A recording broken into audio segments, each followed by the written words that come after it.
does the official review of this Tooliom TL250M. Got your on-off switch, you got your gas. I haven't hooked no gas up yet, unfortunately. I need to. I've only ran it on 110, 120.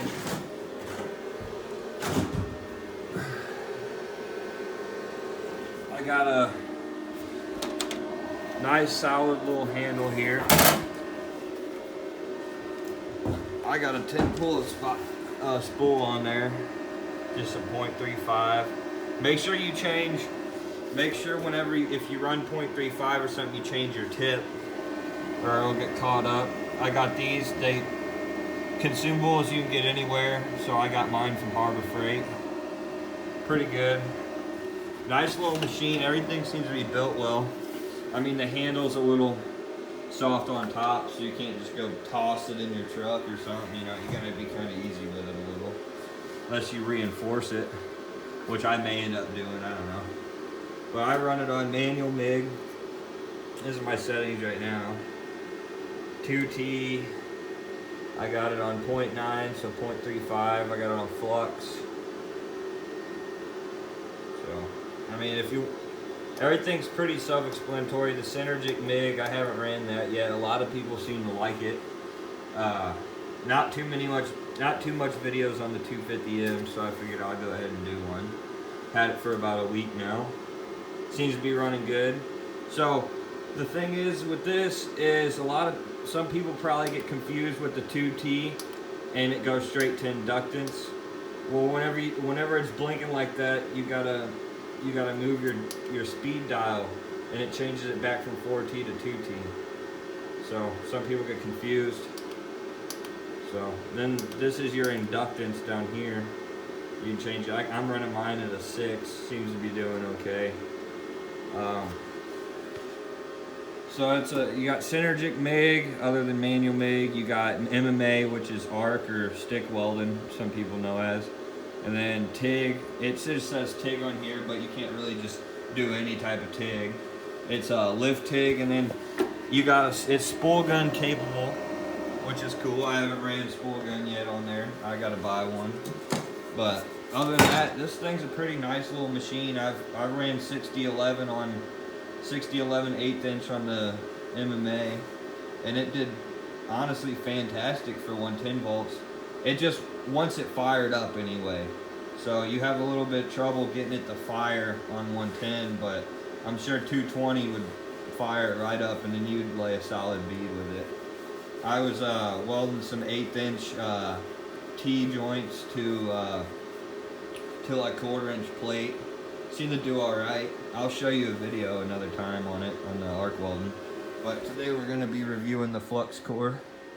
I'm in my bus that me and my fiance had purchased, and kind of got to here on the insulation and flooring and realized we wanted to do our wheel wells.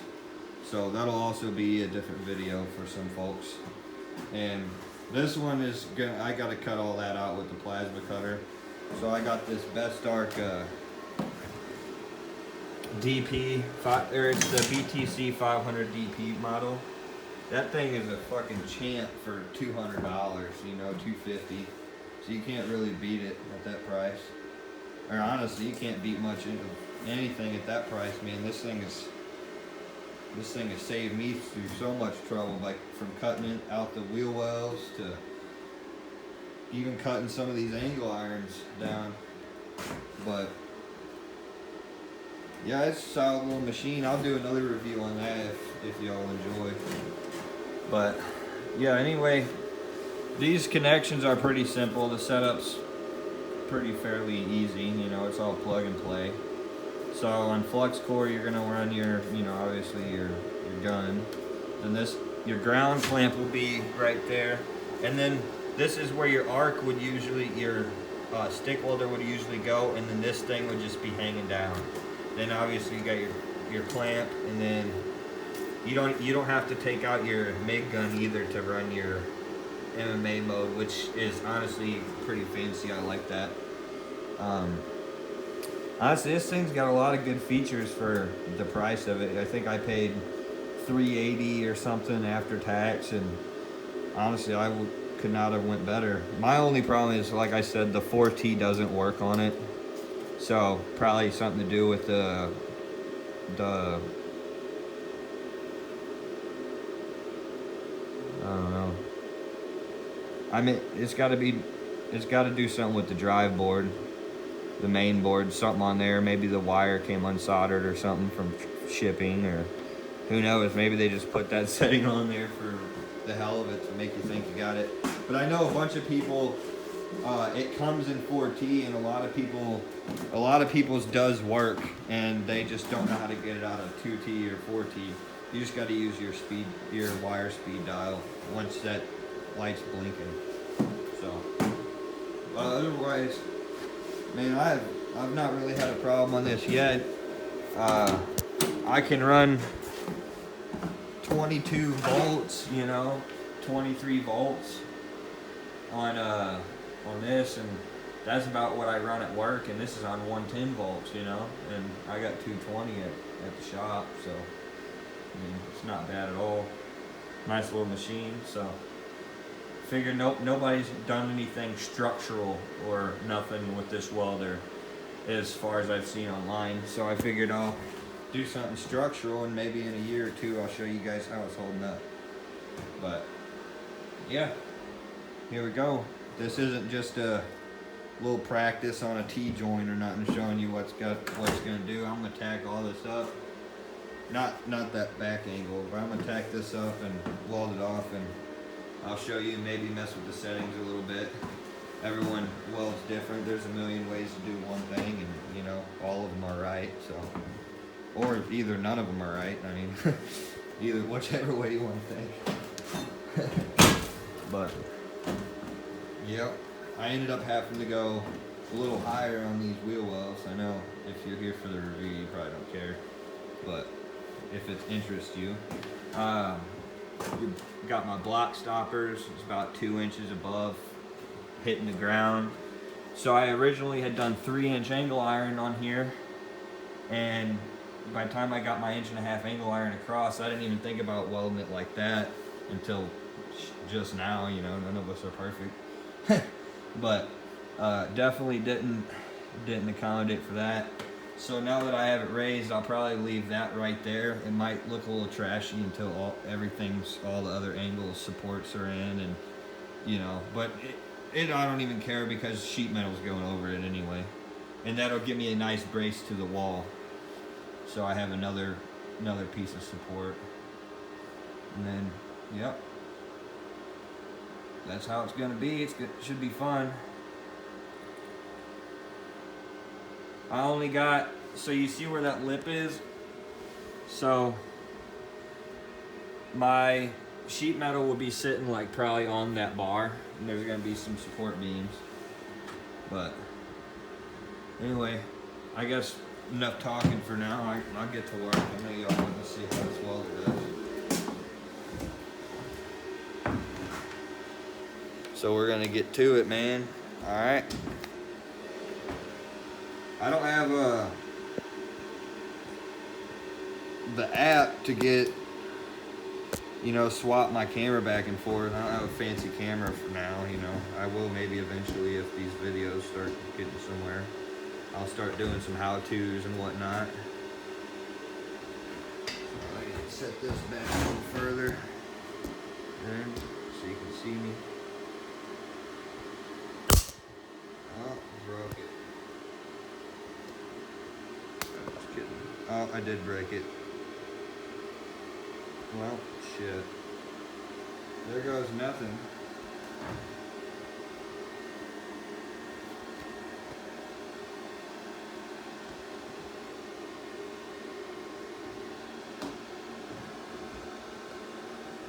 Alright, so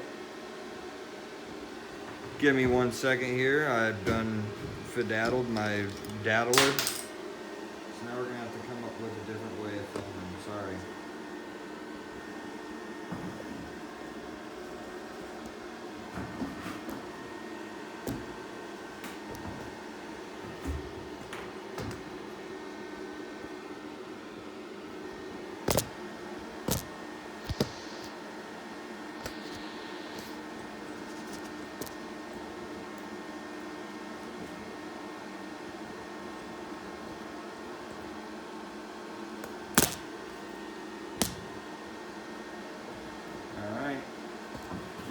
like sideways videos anyways, but I'm sorry.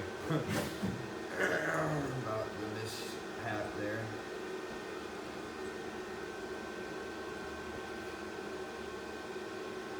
Alright.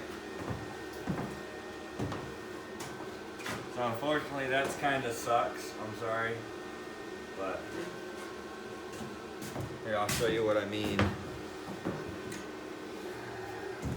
So I broke my case off of the stand right here. Right there. Ah, broke. So, don't need that no more. At least we found a way to make it work, right?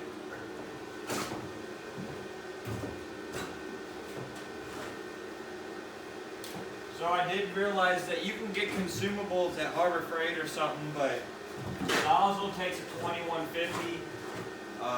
There's a lot of guns that take 2150, but for some reason Harbor Freight does not carry them. At least where I'm at anyway. I'm out here in mid-Missouri. There ain't a whole bunch of nothing out here. It's not too bad though, about a little ways. Alright.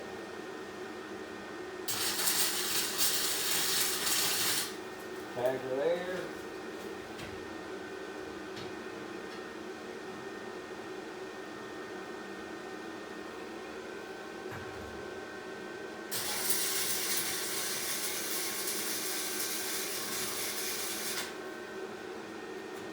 Tag her there.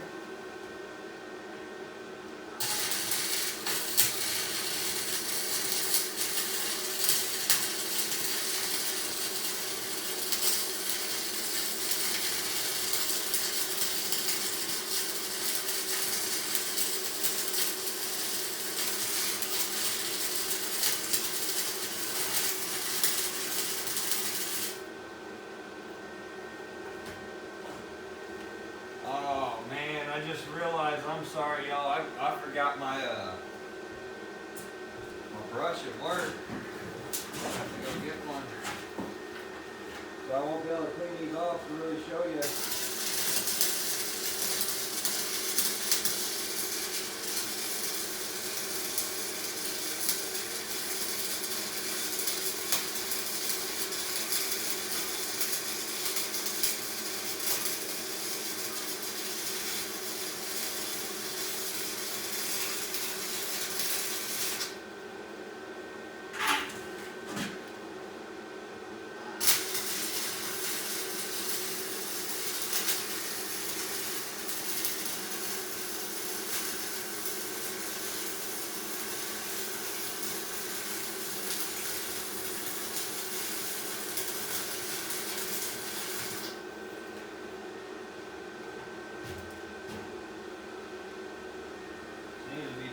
Okay.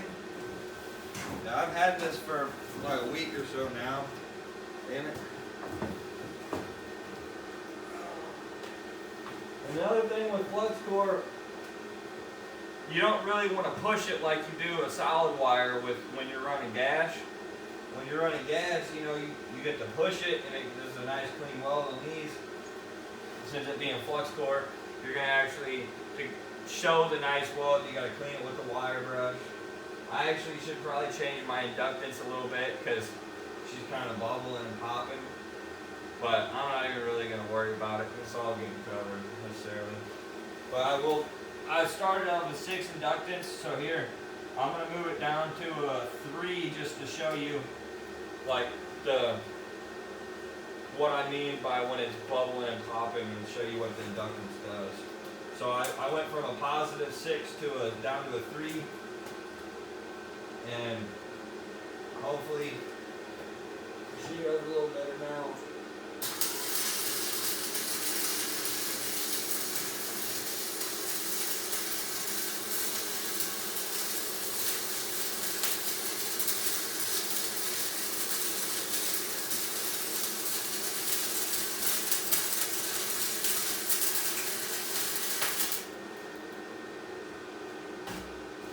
Honestly, this little gun almost runs, this thing runs, honestly, I'd say better than the Miller 212 that I have at the shop. That thing sucks, man, but I think the duty cycle's going bad on it. It's starting to run like crap. But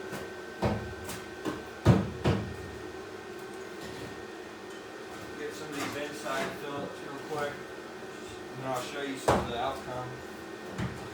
I think inductance 3 is definitely maybe sparking a little bit less, but I'm still getting some pops.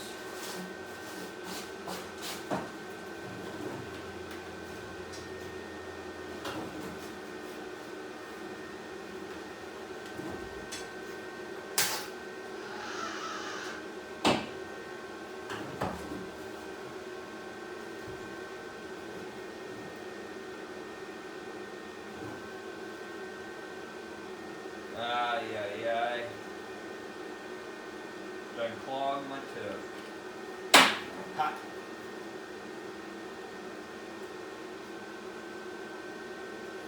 Where are my whoppers at? I don't know where my whoppers are.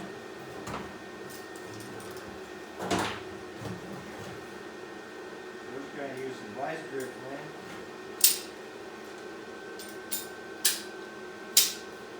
Honestly, I probably ain't even gonna clean this, man. I'm just gonna swap tips. Mishaps like to happen during videos, you know. You can go all day, be perfectly fine, but as soon as you go to start welding something.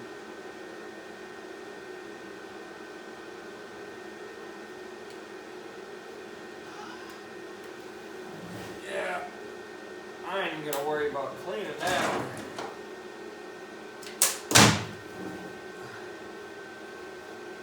Toss her to the side. Grab me another tip here.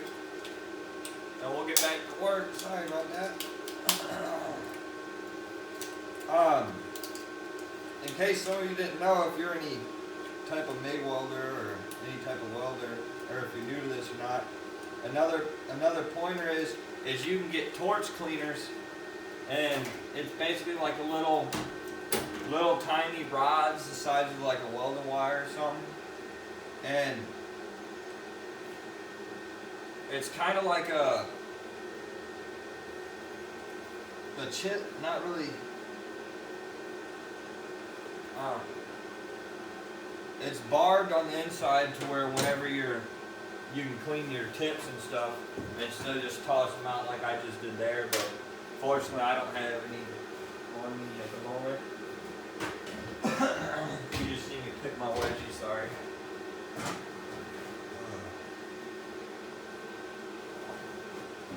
Man, this sucks.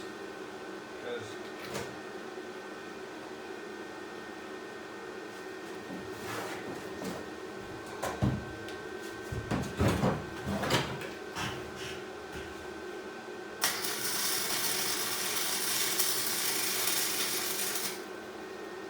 oh, cool, it came with those.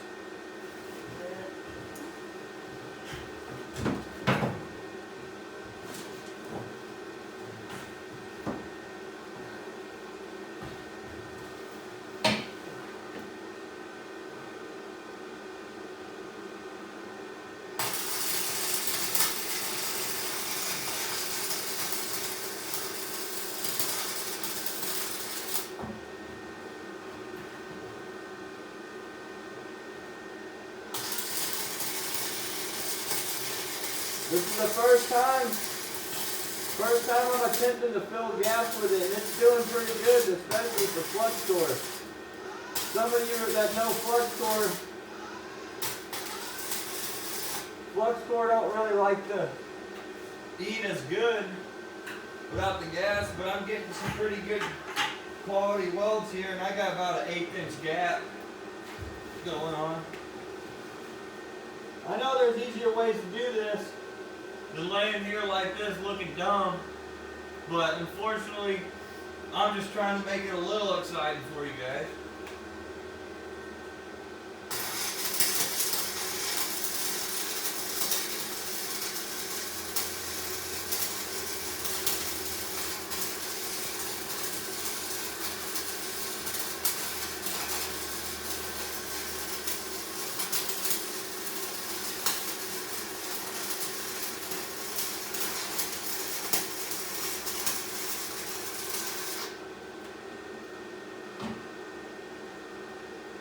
man, this machine, I could not ask for better.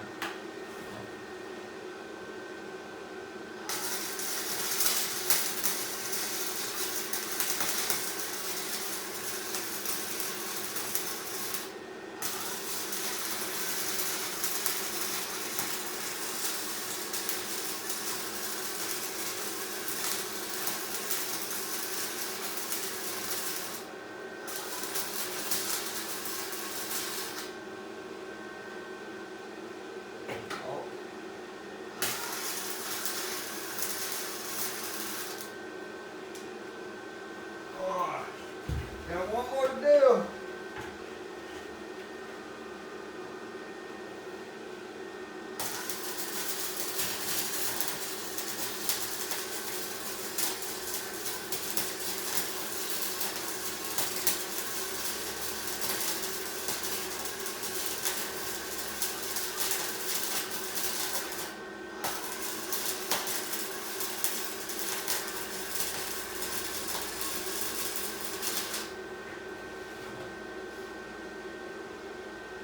Oh.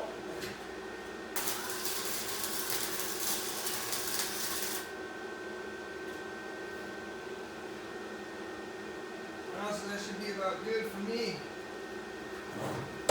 Oh, get me up out of here. See, I'm glad that I can still do this, man. I'm still young enough to kick around. Here about 30 years, man, I'll be avoiding laying on the ground like that. Shoot. Or at least I hope I'm still kicking good about 20 years. Oh.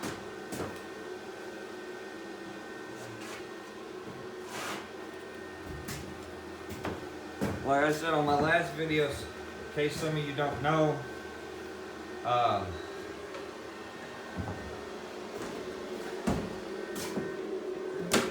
that gap right there at the bottom, I'm going to use that to kind of fill in some foam, and then I'll cover it up with 1x6 or something, or 1x5, rip the 1x6 down.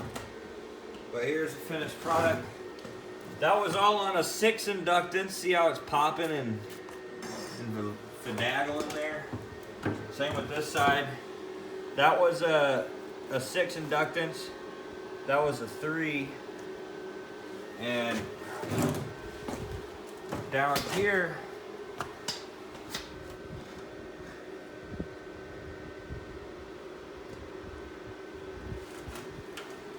right there, I don't know, that was a nice little 1/8 inch gap right there, coverage right here.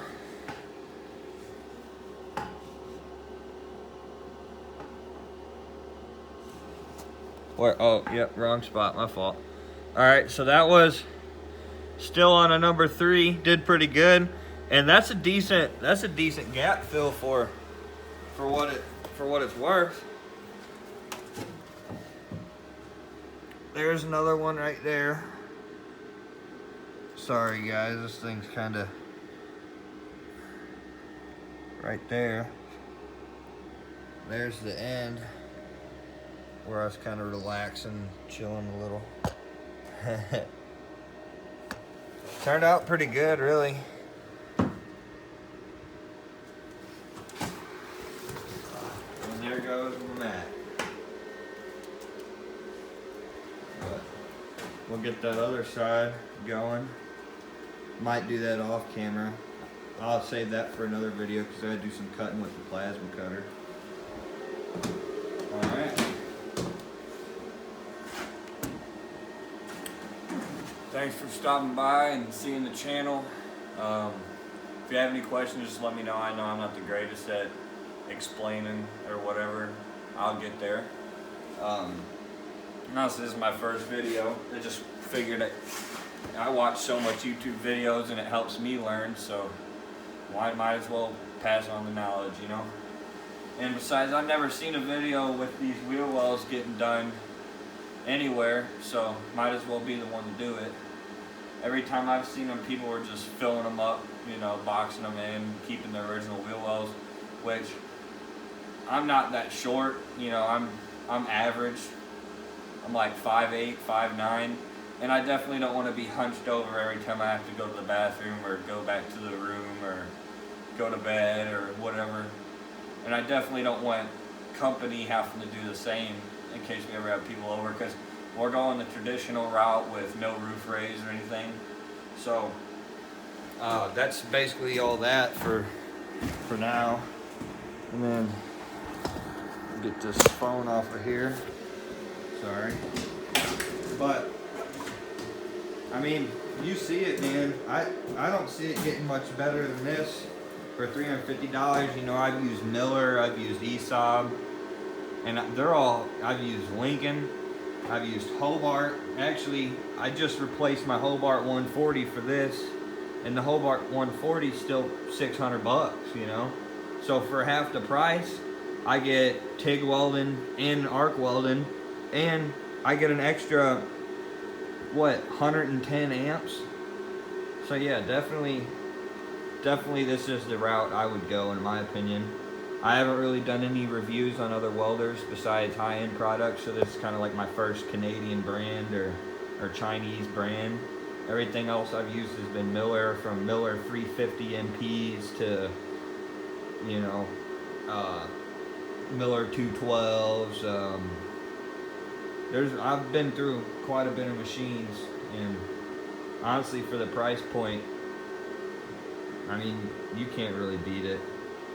I mean, other than the 4T mode not working on my specific one, I'm sure that's hit or miss between these machines, you know. So if you do end up ordering one, I would definitely think about and consider, you know, your 4T option might not work. So if you want your 4T option to for sure work, then you might want to go spend $2 or $3 grand on a good Miller or something, because not many machines that are under $500 or under even $1,000 have a 4T 2T option, or even the inductance feature is nice on it too, because it goes all the way from -10, I believe. Here, I'll show you. Goes all the way to -10 to +10. So I'm gonna bring mine back to 3, put it back to 2T. But yeah, machine's really nice, and I would definitely get one if I were you. I'm definitely proud of my purchase. You know, I mean, you could see I would much rather be welding with this and get nice lays like that than the other one. These ones down here, before I got this welder, were all done with that 140. And that was probably 5 minutes on that one weld, and you can see there's like not very good penetration at all. But yeah, I'll take you around, and that was all the way on the highest setting on like 3-wire speed. And I mean, I know it's sheet metal too, and none of this was painted yet either. So I know this was sheet metal, you know, whatever. Sheet metal to 1/8 inch, but still, come on now. That's a Hobart 140, $600, $600 machine right there. Nothing's wrong with it. Only been used a few times. And yep, that explains itself right there. I mean, other than the bubbles, I mean, you get worse pops on the Hobart 140, and you can't even adjust your inductance. So I mean, like, that's not too bad. That was done with the 140. But if you want anything done, man, especially on that little 140, you're gonna be sitting there for hours. This thing I can get in and I can pretty much zoom through everything I need to do within a matter of time period, like I would do with a Miller. So if you want a good machine, I would go out and spend you $350, even $400. I would honestly go out and pay $600 for this machine any day of the week over the Hobart 140 for the same price. It just beats it in all aspects. Even running on stick welding, 6011 1/8 inch. I've ran that a few times. I'll go show you some beads I laid with that. All this welder laid, all these beads. I'll show you. This is a chop saw, a little Harbor Freight. Rather use that plasma cutter for $200 for $50 more. So that was the arc welder. It's a little, like I said, since it's on 120, it eats that 1/8 inch through really good. It's straight to that 1/4 inch. But my only problem is it's hard to kind of fire on 110 volts. I mean, it eats through these 6011s though good once it is fired up. This is all flux core MIG. I was checking the inductance on these. I went anywhere from -10 to -5 to +5 and so on. I ended up finding out that 6 was decent for these little T's. Like all that was, I think, on a positive or a -5 or something, -6, and see all them pops? That's just ugly. The welds are great though. I don't have my wire brush, I'm sorry. But, I mean, she lays down. She lays down good. I couldn't be happier. And even like that one back there, the 1/4 inch. I mean, you can see once it hit to the 1/4 inch, it stopped kind of eating. It's good. But what do you expect on a 110 machine? You know, a little 110 on 110 volts. What do you expect? So I mean, yeah, I was kind of checking the inductance. As you can see, it kind of pops and bubbles on flux core. The inductance is kind of important for that matter. That's why you have it, which kind of is also will be confusing for a newer beginner. So I would also keep that in mind. You gotta, but hey, you can figure out this welder. You can figure out any Miller or Lincoln. So that's good to know. And there's my little air compressor. But peace out, y'all. Hope that informed anybody or helped anybody out there. Definitely a learning process with these videos, but if y'all like it, I'll keep them coming. All right, peace.